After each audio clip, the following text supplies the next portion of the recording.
2024 was the year of artificial intelligence. It was the year when AI features and its use grew by leaps and bounds, from personal use simplifying complex tasks to clone voices, videos, and even memes. AI was everywhere.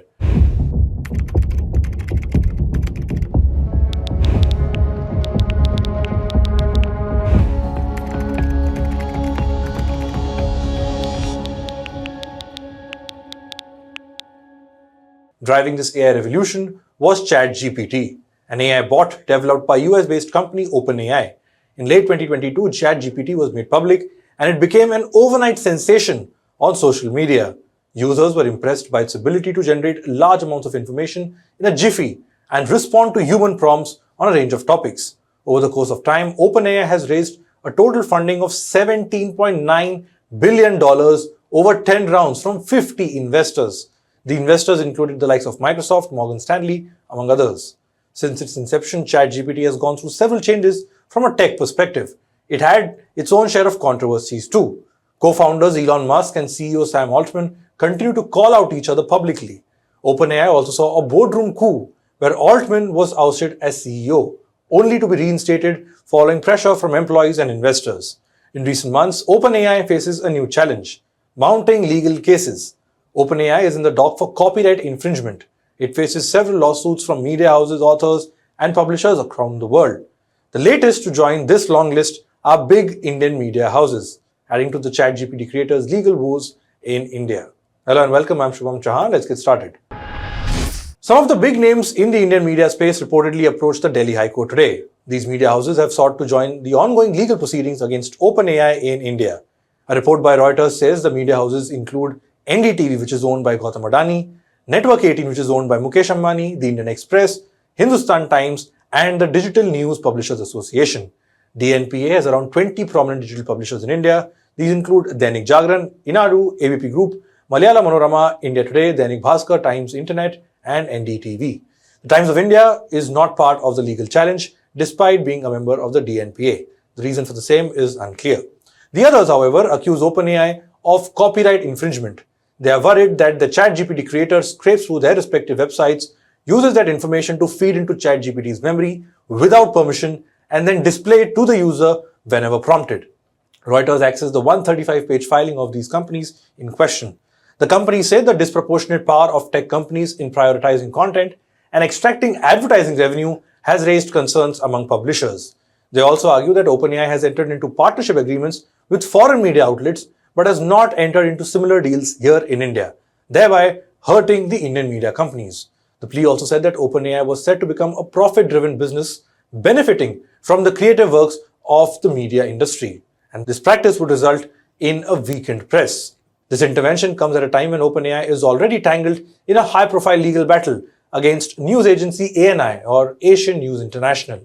In November 2024, ANI sued OpenAI, claiming that their material was being used to train the chatbot without permission, and that ChatGPT was also attributing false information to ANI that is. ANI claimed that ChatGPT even attributed a non-existent Rahul Gandhi interview to the media agency. During a hearing, OpenAI told the court that it would not use ANI's content anymore, but ANI argued that its published works were stored in ChatGPT's memory and should be deleted. Earlier this week, Reuters reported OpenAI's reply in the ANI case, where the ChatGPT-Maker said that any order to delete training data would result in a violation of its US laws. It also added that Indian courts have no jurisdiction to hear a copyright case against the company, as none of its servers or offices are located in India. Basically saying that we are a US-based company and that only US laws apply to us. That is the core of the argument that ChatGPT-Maker OpenAI is making.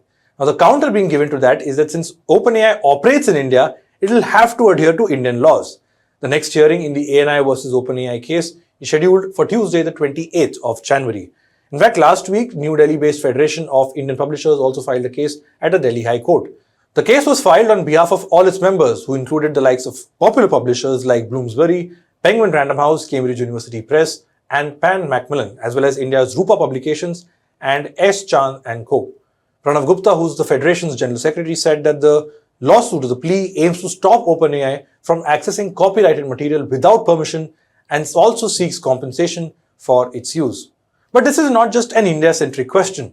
The debate over what is legal and what isn't in the AI world has been raging for more than a year now. In November 2023, a group of 8 US newspapers sued OpenAI and Microsoft, which backs OpenAI.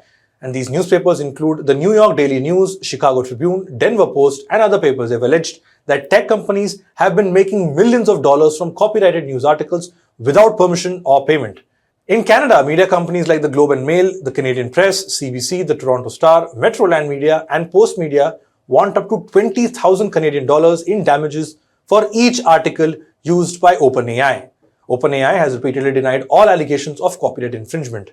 The company says its AI systems use publicly available data and use it as part of fair use. Interestingly, as these cases began piling up, another case came to light. And that case is of Suchir Balaji, a 26-year-old Indian-American researcher who formerly worked at OpenAI. Balaji was found dead in his apartment on the 26th of November 2024. Police say he died by suicide and that there was no foul play. Balaji's parents, however, alleged that this was a cold-blooded murder. Now, notably, before his death, Balaji wrote a blog post on his personal website. There, he revealed how OpenAI had flouted the provisions of fair use under copyright laws in the United States. He claimed that the company had made unauthorized copies of copyrighted data for the generative model to study and analyze. Now, OpenAI has, of course, dismissed all claims made by Balaji in his blog. But Balaji's questions and the lawsuits that OpenAI is fighting do raise questions on the practice of data collection used by these AI bots.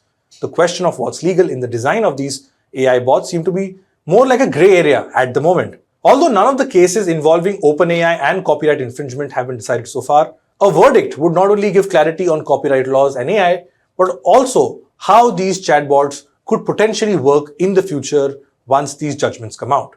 That's all we have for this report. Do like and share this video, comment and let us know what your views are. And of course, subscribe to HW News English on YouTube for more such videos. Thanks for watching. Stay ahead with our cutting-edge news app.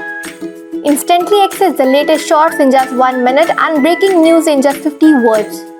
Download now for a smarter, faster news experience.